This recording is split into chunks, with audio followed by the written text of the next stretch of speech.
Good morning to all of you. We are very happy to be back with you in this church for the third time, I think so.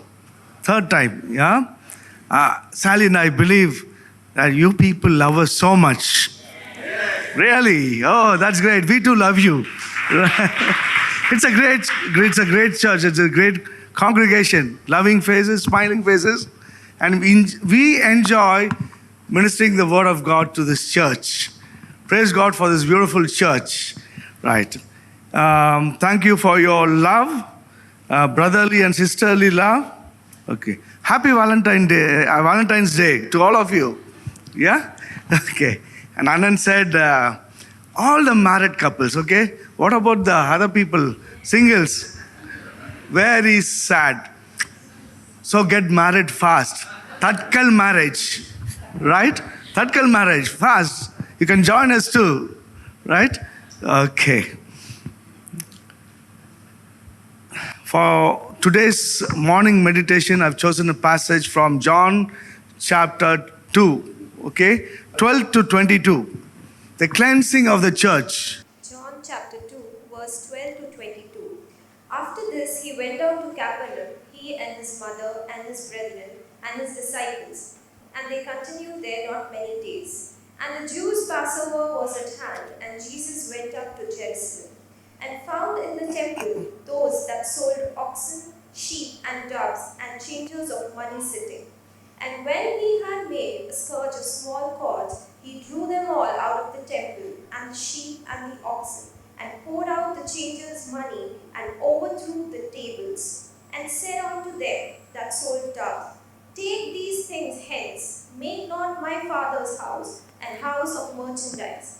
And his disciples remembered that it was written, The zeal of thine house hath eaten me up. Then answered the Jews and said unto him, What sign sheweth thou unto us, seeing that thou dost these things? Jesus answered, said unto them, Destroy this temple, and in 3 days I will raise it up. Then said the Jews, 40 and 60 years was this temple in building, and wilt thou rear it up in 3 days? But he spoke of the temple of his body. When therefore he was risen from the dead, his disciples remembered that he had said this unto them, and they believed the scripture and the word which Jesus had said. Thank you. Shall we pray? Bow down our heads, close our eyes and pray. Father God, let your spirit talk to all of us, O Lord. The people who are listening and the people who are speaking, O Lord. You alone speak, O Lord. Prepare our hearts and our minds. Lord, clear all things that has been a block to worshiping you, O Master. Yes, Lord. Fill us with your spirit. In Jesus' name I pray. Amen. Right, this passage appears in all the Gospels, right? Matthew, Mark, Luke, John, we see the passage. But the difference is, right, in Matthew, Mark, Luke, this passage is presented in the end, just before he enters Jerusalem. But in John, this passage is presented in the second chapter, so in the beginning itself. There's a reason for it. The first thing is, Matthew, Mark, Luke, they are all in chronological order. Conception, birth, then his childhood, his ministry, his parables, then disciples and all these things. And finally, his death, resurrection, ascension. So he is Lord. Okay. But this writer, John, his book is not in chronological order. Okay. He picks up certain events from here and there and presents his gospel, like when he fed 5,000 people, no? Like after the miracle, he presents Jesus as the manna, the bread from heaven, bread of life. After healing the blind man, Jesus says, I am the light of the world. So, a parable or a miracle is followed by Jesus' nature, right? And that is why he starts with the word logos. The word. In the beginning was the word. It means logos, right? The word was with God, and the word himself is God. What is the meaning of logos? It's not the spoken word from God the Father, right? Logos means reason. He is the reason. He is the reason for our existence. Okay? Everything in this universe has come in its place because of this logos. Without him, nothing is made. Okay? So he is a salvation. He is God. It starts like that. Jesus is God. Matthew presents Jesus as a king, the coming king, Messiah the king. Mark presents Jesus as a suffering servant, and Luke, Jesus is man. Okay, is man. But this man, I love the book of John. This man thinks differently. He straight away said, no, he was a baby like that. He came, he said, he is the Logos, he is God. And I am provided, I am protected. Okay, God is sustaining me, nothing. I can do nothing without him. John chapter 15. So we got to be the branches of the vine. Right? So he presents Jesus as God. It's like a thesis. He is God. Okay. To prove his thesis, he takes events from here and there and tells, okay, only he can do this. Only he can do this. He is God. He can do this. I am the light. I am the bread. I am the gate. I am the good shepherd. Right? A beautiful presentation by John. Okay? So we have life in him. So when John presenting like this chapter, what we read, second chapter from verses from 12 to 23, is a passage sandwiched between the Jesus' miracle, that water into wine, and then the third chapter is a Samaritan woman. Okay? So, water into wine. We need to understand the whole thing so that we can understand the sandwich. So, the water into wine, why Jesus did that? And then especially the wine, you all know, in Jewish people, they store wine in the skin jar. And it's not in a stone jar. Okay, but Jesus choosing stone jar there. Why is using that? And especially those stone jars are for ceremonial washing. So John is presenting, yes, this Jesus is the Lord, and that is his blood is going to cleanse us. Okay? Ceremonial cleaning. Okay. Only this Jesus' blood can cleanse you. Jesus is giving an hint to his disciples. This was not done in public, but with the disciples. He is telling them, you're following me. Why are you following me? You need to know about me. You need to know that I am God, and I am also the Lamb that God prepared for the world, for you and me, even before the creation of this world. Okay, he wanted to tell that to that thing, and he chooses this stone jar. Actually, some researchers and these Bible scholars say stone jar means purity, right? Pure, original. Okay, I don't know. I didn't understand, but when I read that, it says it's for purity. So, and in that he turns water into wine. What does wine signify? Logos. Without this logo, we won't even get wine. Praise God. Right. What is the meaning of wine in the Bible? Okay. No? Yeah, blood of Jesus. That's what we see in Luke and Cornelius when they about the supper. Okay, the Last Supper. So he's giving a glimpse of that in John. okay, to the disciples, telling them, I am not the king, I am not the person whom you are expecting. I am the pure lamb of God, a blameless person, the lamb which is prepared to be slain for our sins. Right? So he's showing them purity. This is the sinless blood. Showing a glimpse of that to them. Then, okay.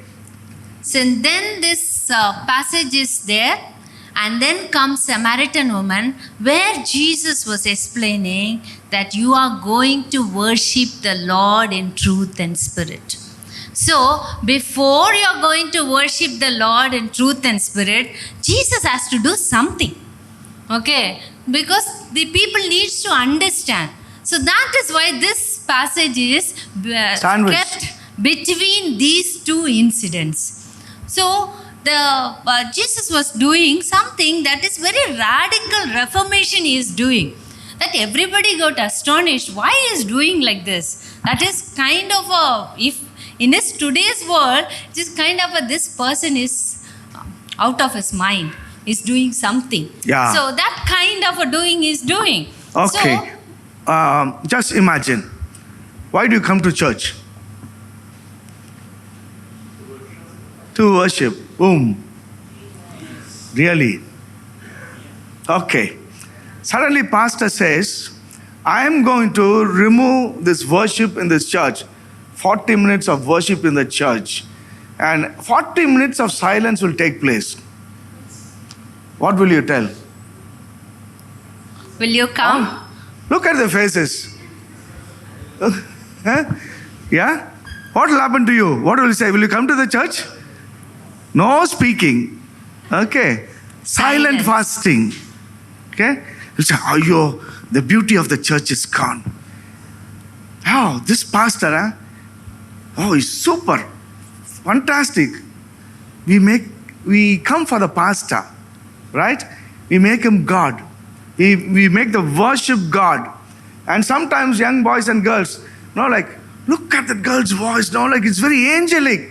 When she sings, heaven comes down. And they'll be looking at the girl's action everywhere. Okay, the girl will sing well. And when the girl gets the news that people are admiring her, she'll try to do all the funny stuff there on the stage. So she's making herself a God. And the boys are falling for the God. Sometimes the girls also say, oh, look at his fingers, how it's running over the keyboard or the guitar. Okay, friends, we just come to admire his music. Oh, the music is so good. All of us have something to come to the church. Somewhere down in our heart, in a corner. But we think that we are coming to worship God. Right? So, for people, these changes are very difficult. If the pastor changes, they'll go with the pastor to the other church. If the worship team people change, they'll not come. So like that, there is something kind of a change is happening. John chapter 2 verse 15 says, he overturned the table. Jesus overturns the table. What does it mean? Why is overturning the table? Okay, hereafter, the worship is not going to be the way that you are liking. The worship is going to be the way that I want. That's what Jesus' message to those people. Okay, and for us too. It is not the way that you have designed. It is not the way that you have prepared. It is not the way that you have kind of structured the worship. It is the way that I want. So he is overturning the table, and it is really giving them the shock to the people. Okay, so that's not the way to worship, because they were all worshipping God with sacrifices. Okay, lot of blood sacrifices were giving there, and they are giving sacrifices, and then there were money changes there. There were people who were selling dows and all those things. Everything is there. At least 3 times in a year you have to come to Jerusalem. Okay, So, for the Jews, when they come for the mega Passover festival, they will enjoy the 1 week or 10 days. They come in groups, no? In the caravan, they come in groups. On the way, they'll cook and eat, one helping the other. Then there'll be talk. How many bulls did you bring with you? He'll say, 10, 20. No, I could only offer 2. The poor will say, I got 2 pigeons for God. Right? And the more the bulls, right? The more pride. the privilege. And the pride too. Right? 20 bullocks for God. Why do you come to church? So they take pleasure in the offertory. Understood? They take pleasure in what they give to God. God says He's not bothered about the money that you give, the sacrifices that you make. I want you, He says. People did not understand it. Okay, so here also, when God said, no, this is not the type of worship, they were not able to accept. So in the 3rd chapter, in the 4th chapter, the woman at the well, right? She has a beautiful conversation with Jesus. Jesus, actually, He took the step to reveal to her who is He, that He is God, and also His mission. So He picks up a conversation with a Samaritan woman with whom nobody talks. No? And at 12 o'clock in the afternoon, hot sun, and he was having a long conversation. Then in between she says, are you greater than my forefathers, Abraham, Jacob, and all these people? They dug this well.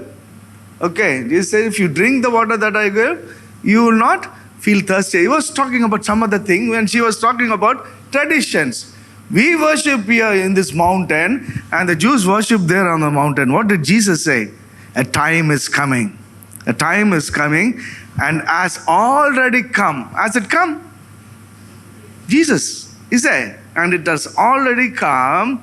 So the worshippers will worship the Lord in spirit and truth. In spirit and truth. And God loves such worshippers, Jesus says. So before you worship truth and spirit, what you have to do in 3rd chapter is, unless you are born again, you cannot worship your God in truth and spirit. That is the talk to Nicodemus. Right? Nicodemus is a very fine man, highly qualified man. He comes from a noble class, right? Because it says no, Nicodemus is a Pharisee. Pharisee means he should be thorough in the word of God. Okay. And he's a teacher for the teachers, right? He prepares the pastors for the temple. A teacher, senior person. And he's also in the council, ruling council. Ruling council is a very powerful. It's like 2 courts, High Court, you said the High Court and the Supreme Court. It's divided 39 and something like that. 39 will be in the Supreme Court and about 26, something like that. In the totally about 71 people. Nicodemus was one of them. He was in the Supreme Court. And whatever he tells is the law. Nobody can change. Such a powerful man. I don't know why he came to meet Jesus. Many people say he was a secret believer. No, I don't accept that, because Nicodemus came to Jesus Christ because we say he's a secret believer because he came in the night. Right. Usually, all the leaders meet at the gates, no? You have the camel gate, fish gate, different gates. Gates means not like the gate we have at home. It's an opening to go out of the city. So the wall itself will be about 20 or 30 feet, okay? 2 walls. And in between they'll store all the armory to fight against, to be prepared to fight against the enemies. And in the gate, it will be like a square. And that is where all the Panchayat people, elders, will be sitting. And because after work they come and sit.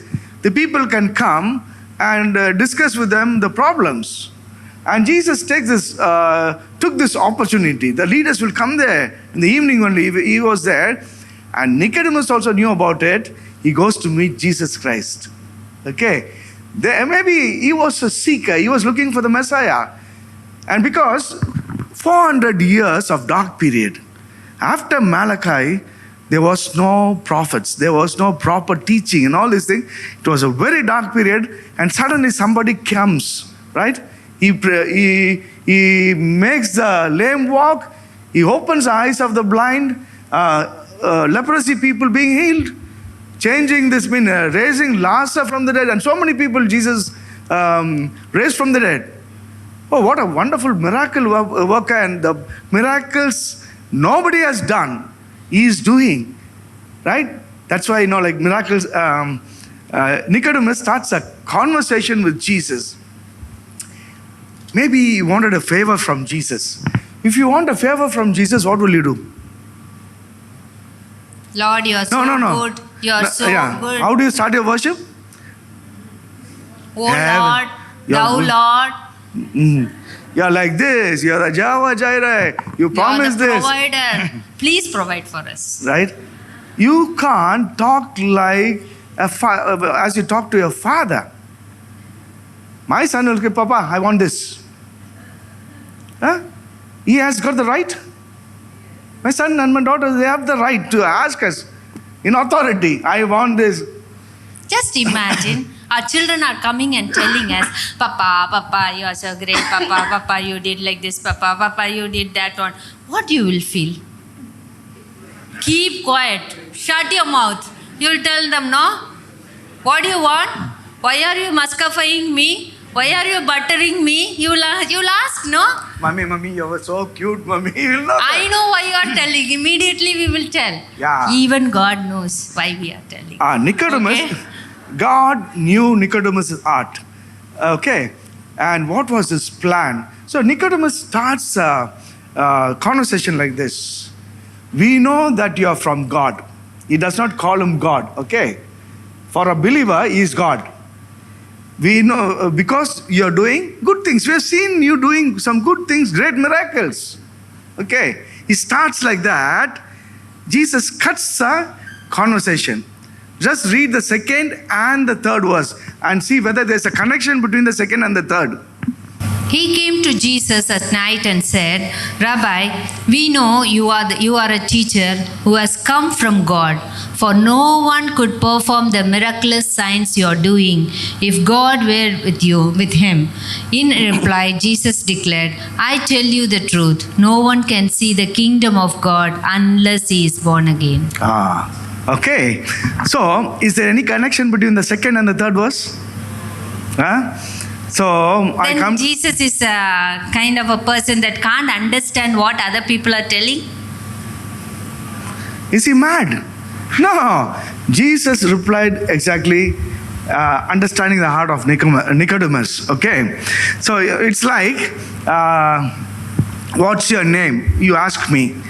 Today morning I had 4 idlis and 2 dosas. I reply. Is there any connection? The 2 verses are like that. No, but Jesus was giving the apt reply. Nicodemus, I know the reason, the purpose for which you have come to meet me. I am not going to be the king. They were all looking for the king, and Jesus fulfills all the need to be the criteria to be a king. He's a beautiful orator, very powerful man. If we go for battle and lose our soldiers, okay, get up man, get up man, get up man. We will not lose anybody. He fed 5,000 people, no? There will be no starvation at all. Okay. What a wonderful king we'll have. He's a magician. Ella vanduchu. Maybe that was his thing, no? Jesus, I am in a very powerful post. I will make you the king. You make me the minister. So many reasons for, we don't know the right reason, but Jesus said, Nicodemus, I know you want to know me, understand who I am, but I am not the king that you're searching for. I am not the king with a sword, but I am the king of kings with a word. I don't take sword, but I teach people, I change people with my word. That's what he said. Nicodemus, unless you are born again, you will not see the kingdom of God. Where was the kingdom then? Where was the kingdom? Where was the kingdom? Right in front of him sitting. Yeah.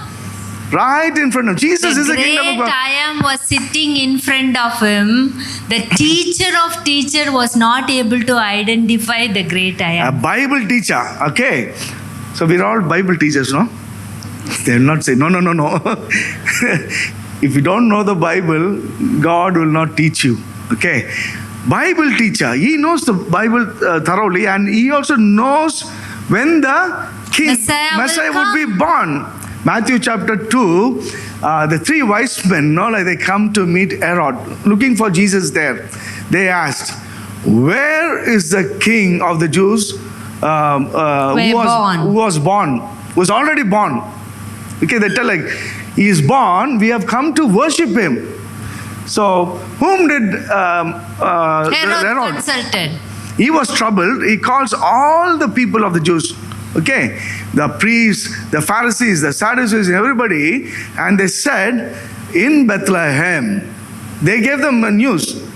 Jesus was already born. He'll be born in Bethlehem.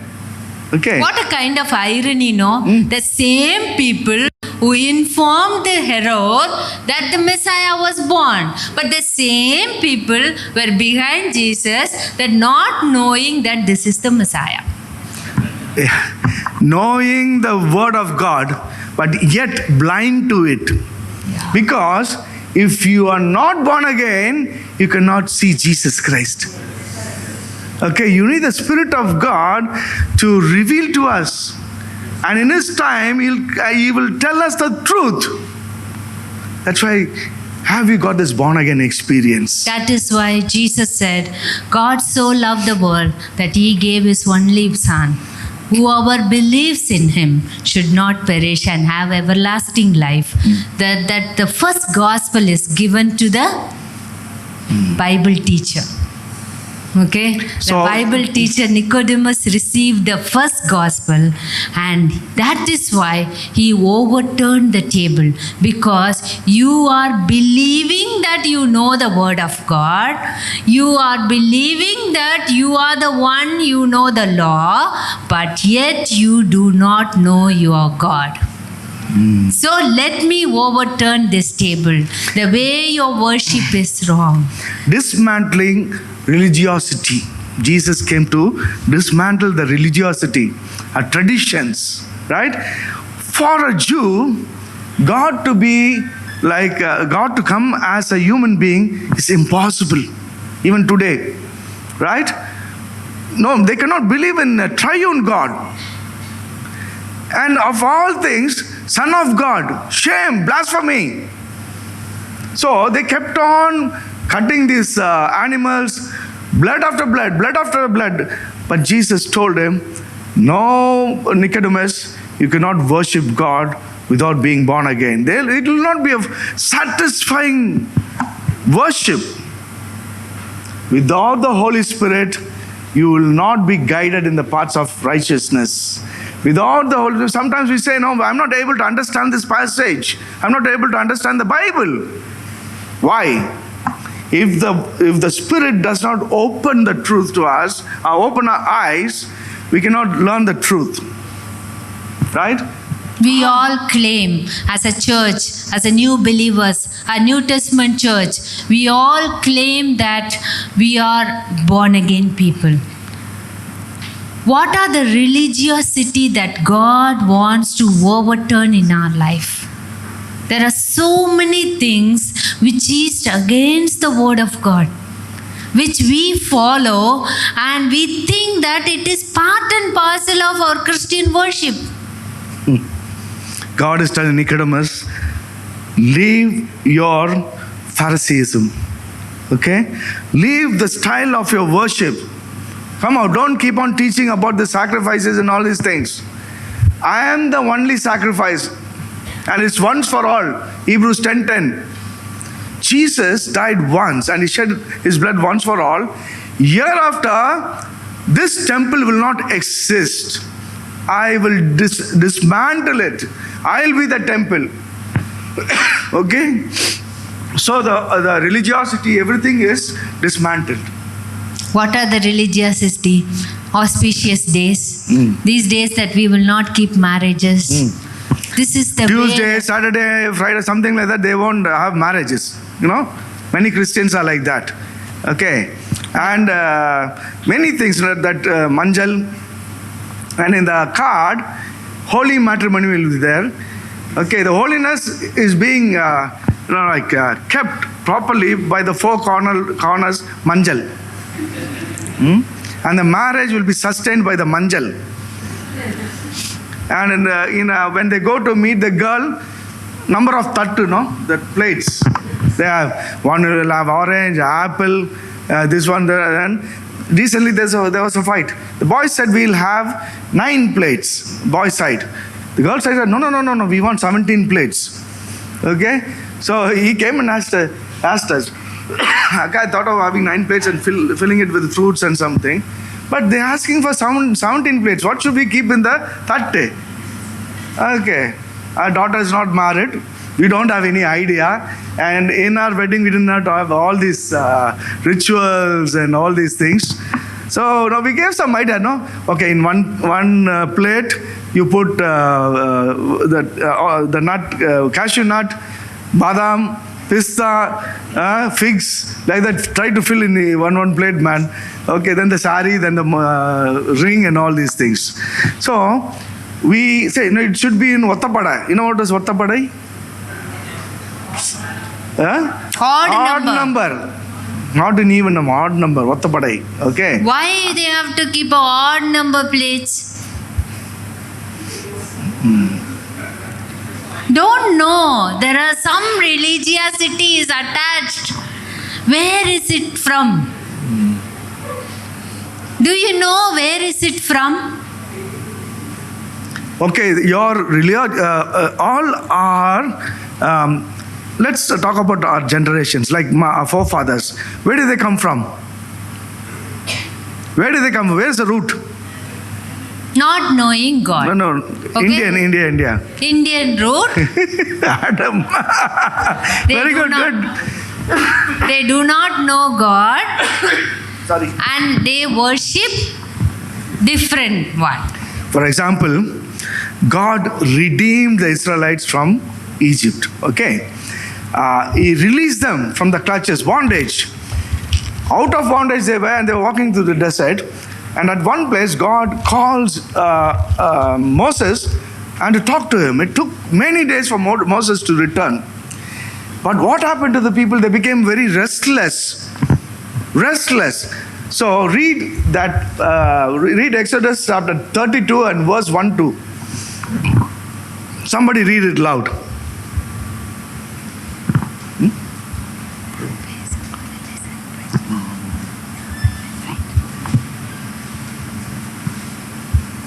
When the people saw that Moses was so long in coming down from the mountain, they gathered around Aaron and said, "Come, make us God. Who will go before us?" As for this fellow Moses, As for this, who brought us up out as for this, all these years, God spoke to Moses. God provided through Moses. Now suddenly, what happened to that fellow? I think he is dead and gone, 40, 50 days. No, we don't know Moses. So Aaron is the first high priest. As a high priest, what he should have told the people? No. God is faithful. He led us all these days through the desert. He provided us the best manna, okay, heavenly food. You wanted something to non-veg, He gave you quail and all water from the rock, water in the desert. Your shoes did not tear. Your the shirt and the pant, whatever is the clothes that you were wearing did not wear out at all. He saved us from snakes and scorpions. Right? Don't you believe him? He'll come back. Moses will come back and he'll lead us. But Aaron, when they said, we want a God, immediately what did he say? Bring all the jewels. And what did he make? Calf. Where did he get the idea, God being a cow or a calf or a buffalo? Egypt. we are still in Egypt. As Christian, we are still living in Egypt with all our religiosity, our traditions. But we are having a mask that born again. No? We are having a mask that we are born again, but yet our mind is full of Egypt. Our mind is full of Egypt, our part of Egypt that we carry into our life. We never ask a question whether it is from the Lord or whether am I following the Egypt way. The first thing that God did was to remove. Dismantling the religiosity that is overturning the table.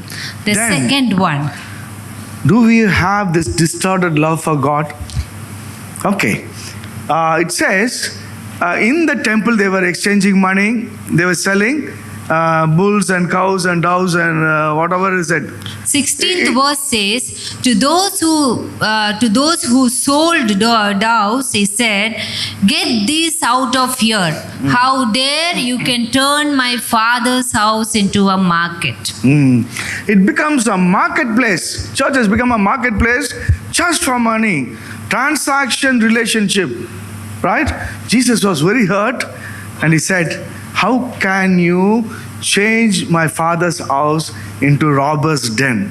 Just imagine, you have a very nice church and all space around, and from the beginning they have tied cows and buffaloes and Some goats, goats, and all the way. sheep. You are not able to drive your car inside, and even in this area, car parking area, you find lots of these animals there. And you have to come into the church to worship. And even in that outside this pathway, no? Outer court. Yeah, this pathway and all, we have doves, goats, and a man, that sound, that sound, everything is there. And your tradition says you have to worship the Lord. So you want to enter the church. How will you enter the church? And every week after week, we'll be doing hop, skip, and jump over the animals, right? Some may slip and fall. Some may slide and fall. Some may have a rock and roll over the animals, hugging the animals. Okay. And you'll be stamping on the cow dung. And you'll bring that beautiful cow dung and the cow dung smell into the church. And also, not like, have you got it by a buffalo or bull's tail? I got it on my face. You know, when you get it, you are given a nice facial and also some nice makeup. You know, the urine and the dung will be mixed in the tail. One nice slap. Okay. And you'll smell nicely.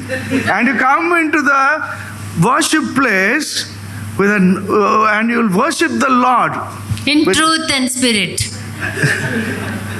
Okay. Can you do that to God? Will you have the peace, the joy, the satisfaction of worshiping God? When we hear all these things, it is kind of it's funny, no? It's funny, the worship is funny. But it's not so funny. We are also like that. Crowding and cluttering. Our So mind is crowding and cluttering with many things. Preoccupied mind. We are worshipping here our Lord with preoccupied mind. We are worshipping here our Lord with sin. We are worshipping here our Lord with idols. We are worshipping here our Lord with addiction. What is preoccupied in your mind? Especially when Jesus, after he did the miracle of feeding many people, and then immediately he wants to go to a different place. And he entered into the boat, and then he wants to teach his disciples that beware of the yeast of the Pharisees. Immediately the disciple thought, oh, he's telling that we didn't bring bread. The remaining bread we kept there. What was Jesus was upset. What's happening with you people? Why are you preoccupied? Don't you understand? That's what the question Jesus asked. Yeah. Jesus is teaching. You will not understand when your mind is preoccupied. Like some when of the wives here. Jesus talks about yeast of the Pharisees, people were thinking of bread. Bread. Okay? Stomach. Okay. Yeah, there may be very good wives and mothers, no? When they come into the church, what am I going to do for lunch? So they prepare some, like they'll boil the meat and say, oh, your church is taking such a long time. Okay, when will I make biryani for my husband and my thing? Preoccupied with biryani, with the stomach. Okay? Young boys and girls. Today he's missing. Where is Valentine's he? Day. Huh? She is missing. Always the eyes somewhere, mind somewhere. They'll be in the seventh heaven inside the church. Some people are preoccupied with cell phones, right? They say we read the Bible in the cell phone, but sometimes, looking at the cell phone, slowly you'll go to WhatsApp, Facebook, Twitters, okay. Then they'll come back to the service. When pastor makes the noise, are you listening? Yes, pastor. Yeah? You're preoccupied with something that is distracting you from having the worship in truth and spirit. And sitting here and wondering, next week what will I wear? So many preoccupation is going on in our mind. What color lipstick with the sari? Okay, sari or lehenga or jeans or this one. Okay, I should look nice, beautiful when I come into the church, and everybody should see me and say, "You're looking very beautiful." Yeah, preoccupation of your mind. And then the sin. Sin is another area we get into crowding, that is lot of secret things which is going on inside. That's why God says, nothing like the heart. It's a terrible one. So much of sin inside it, and no man can see. Only God can So see. wicked. Yeah. And idols. Lot of idols. That is idols, when you see idol, that's the idols that Bible talks about, that is something very good, but that becomes ultimate. That is idols in our life. Our education, our caste, our money, our wealth, Our culture. yeah, our position. Tamil culture is good.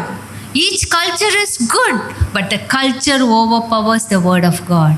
Then it is an idol. It becomes God. I'm a Tamilian, I'm a Malayali, I'm a Tamilian, this caste attached to it. Okay. Is that the idol? An Dowry. addiction. An addiction. Anything apart from God, you feel that I cannot live without it. That means addiction. You're addicted to this particular thing. Sins, sometimes we do sins which other people can't see. But we wear a mask and come to the church. Can you worship the God in truth and in spirit? No. With a sin inside, you can never go near to God because you'll feel guilty, you'll feel shame. Okay? So negative feelings, Sometimes you come with negative feelings. guilt, unforgiveness, anger and depression and all sorts of things.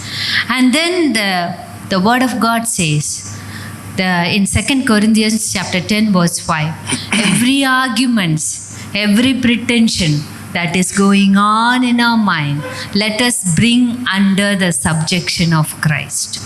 Are we So that- suffering? Are we suffering from these things? Preoccupation, sin, idol, addiction, and negativity, negative feelings. Bring it under the subjection of Christ. You and I cannot send it off. Only God can deal with those things, right? Paul says beautifully, if you want to get rid of that, then place it at the feet of Jesus Christ. Then Paul again in Romans chapter 12, 1 and 2, he says, renewal of your mind. How do you renew your mind? After taking it out, okay, it's empty there. If you leave it empty, 7 devils will come and sit here. Okay, so what you got to do? Renewing your mind. Fill it with God's word. That is how you can renew your mind. Have good fellowship, Christian fellowships, right? That is how you can renew your mind. You can go for some training or even sports is good. Occupy yourself, right? Keep yourself fit. So, renewal of your mind happens first of all with the Word of God and with the relationship with God. So, what we can do with the crowding of our mind, as we said, that place it at the feet of Christ, renounce it, and reduce. Is it a marketplace? Is it our life is like a marketplace? Is it so busy? Are we so busy that we are not able to think about God? So, reduce, quieten our life, so that we can come to God in truth and spirit, in full mind and full heart, and we can give to Him. And then the third one is Jesus is telling that I will destroy this temple and I will raise it again in 3 days. So the Word of God says that He is changing the dynamics of the worship. How He is changing the dynamics of the worship? In Matthew, Mark, Luke, John, in all the Gospels, the same event is recorded. Okay, so in Matthew, after cleansing the temple, Matthew chapter 21 verse 14 if you read, and then the blind and the lame came to Him and He healed them. So what happened? After overturning the temple, after Cleansing clearing the marketplace, what happened? The blind and the lame was able to come inside. They were able to enter into Just the holy imagine place. the picture.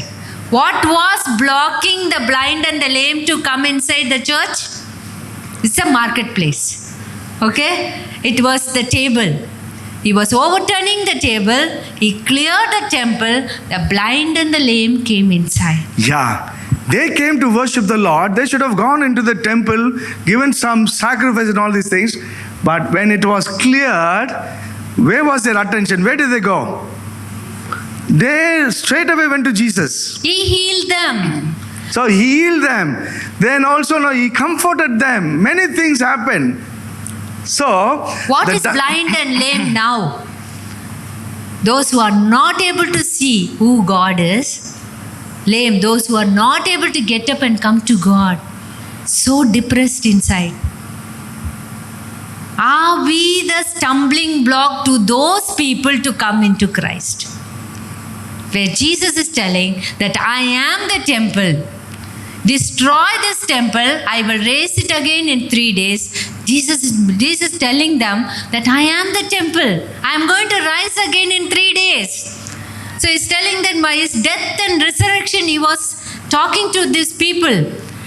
And then in 1 Corinthians 3:16, He says that you are the temple of God. So when He cleared it, people, like He diverted the people from the sacrifice, other rituals towards Him.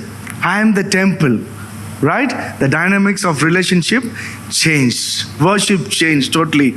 Then looking at us, He's telling, you are the temple of the Holy Spirit. And if anyone destroys this temple, I will destroy. We take it for a side now, like if anybody destroys this temple, God will destroy you. Not like that. If I destroy this temple, ayyo for me, not for the other person. I need to keep it clean for God to live. So, what are the blocks that you are putting for the lame and the blind to come to see us? There's a lot of need. India, 2 to 5% only Christians. So many churches. Kanyakumari, 2,000 churches, a small district. So many churches. All over India. So many big properties. Why we are not able to crush the gates of hell?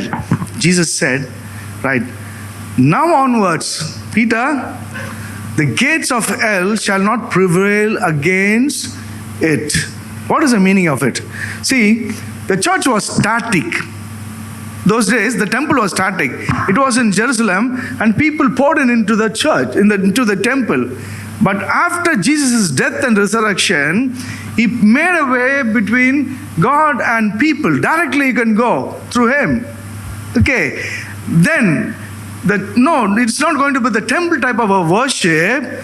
You are the temple, and you got to move. You are moving. You're moving. It's not a static church. I am the thing. I'm not a static church. I have to move and destroy, go bulldoze the gates of hell. That's the meaning of it. But It we is think not Sunday that we are worshipping here. Here we are fellowshipping and we are going to move Monday into our place. We are moving the church. We are taking this church into the world. And people should see this church. And people, the blind and the lame can come to see God. are you a Christian? Do they see Christ in me? Don't say, I have 9, Gifts. gifts. I have 24 gifts. I can speak in that. I can speak in that. I am a prophet. No way. Nothing is going to help you to reach heaven. Right? We think Your by... relationship with God and your relationship with people. And people said, Lord, Lord, Lord, Lord, I did miracles. I was a prophet. This one, that. I do not know you. Right? You know why? We come from that root thinking, if I give God or do something for God, I'll be saved. And the Egypt is still continuing in our mind. I have to do something for God. God can move the world without you and me. Okay? So, we think we have to do so. But salvation is by faith in Jesus Christ. And Okay? it's purely by grace. Grace. So if you think that you're doing something, if you're a prophet or a pastor or a priest or evangelist and think great about you, you are demeaning grace. Grace does not work at all. It's a change of attitudes. So Jesus, he just changed the style of worship, and he thought, this is not the way. I am the temple and you are the temple. Let's reach out to lame and the blind. Okay. So the consumerism spirit was deinstalled, deleted. And God has given us a spirit. He removed the market spirit and replaced it with a relationship spirit. Christianity is relationship with God. How's your temple? How is your temple? Can people see you and accept God? Is it clean? How do we relate with the other people? How do we love them? Do we show compassion? These are all characters of God. Do we share? Do we care? No, everything is for me. Do you show Jesus Christ in you?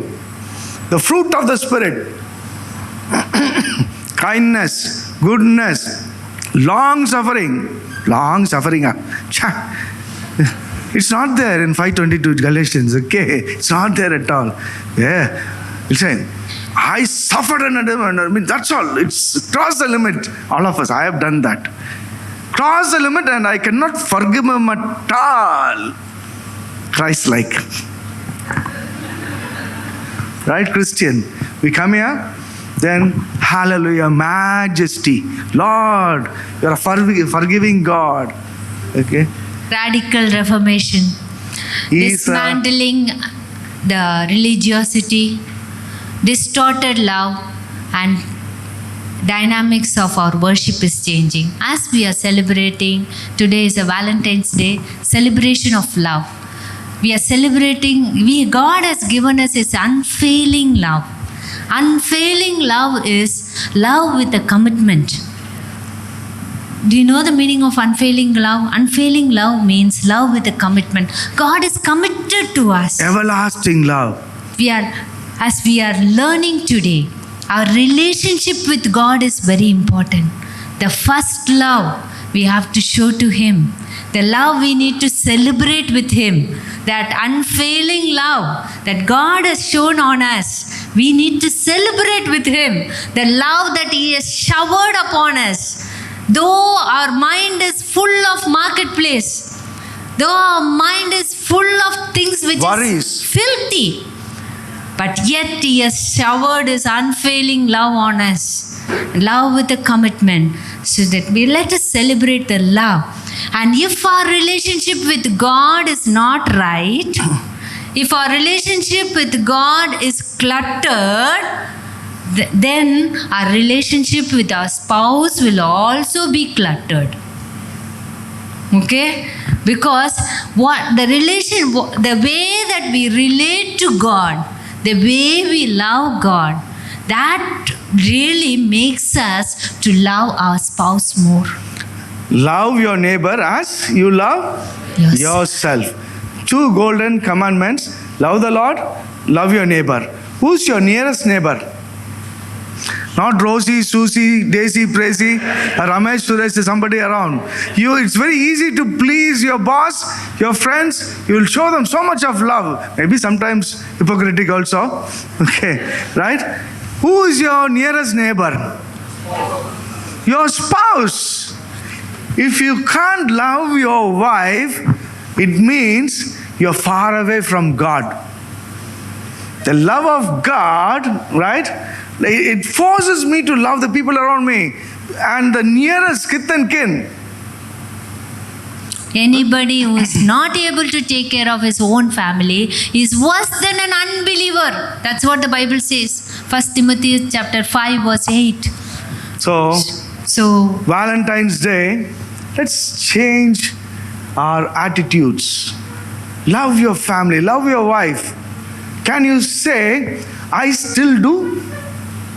On the day of your wedding, you would have said, I am do. getting married, I got a nice wife, beautiful wife, and she got me 100 sovereigns and some house and all, very rich, Yeah? And this topu, that topu, paddy field and all these things. Where is the love? On the paddy field or for the wife? So even then you said, I do, I love you, Sally, I love you, I cherish you, I honor you. Even after 27 years, we have been married for 27 years, even after 27 years, every day I should say, I still do. I love you, I'll honor you, I cherish you, I'll obey you. I do. Okay, can you tell this to your wife and your husband? I still do. I still love you, honor you, cherish you. I'll yield to you and submit to you. Can we bow down our heads? Let's take few minutes to think about ourselves. Let's think about how is my religiosity. God reformed the religiosity in our mind. Jesus was a radically changed everything, Yes. right? When He we dismantled distorted love and he dismantled everything there. My mind is crowded with many things? Is it cluttered with many things? Preoccupied? Sins and addiction and idols and negative feelings? Moses Anna said, last week we had the seed Sunday, right? The money is not the seed, but you are the seed. Okay. So let's change our view about our God. Who is our God? Understand your God. Understand how to worship Him. And God says it is the relationship with Him that is the thing that changes the dynamics of life. And it is a relationship with Him and it is a relationship with others. Am I a person blocking the blind and the lame? Am I making my spouse blind and lame? Am I a person that bringing guilt and bitterness into my spouse? Can we commit ourselves to God? Can we surrender? Analyze your heart. Those of you who want to stand and give your life once again to God, you can stand. Married couples can hold hands, please. Yeah, hold your spouse's hand and say that, commit all the cluttering things into God. Together. The sins, secret sins, the addictions. Father God, we thank you so much, Lord. Thank you for teaching your word, Master. Your word is so deep and it's so much of fun and joy to know your word, Master. Learn your word. And it is so deep and it is piercing, Lord. It's like a double-edged sword. Though we laughed many things, Master, but it is really piercing us, Master. Father, we are not perfect, Master. Father, we commit all of us into your hands. We are crowded with many things, Lord. We are cluttered with many things, Lord. Father God, we renounce it, Lord. We submit every thought under the subjection. We bring it under the subjection of Christ, Master. Lord, as we go back, the church is moving, Lord. We take this temple into this world, Master, so that the blind and the lame can come to Christ, Lord. Let me not the hindrance to people, Master. In Jesus' name we pray. Amen. Thank you.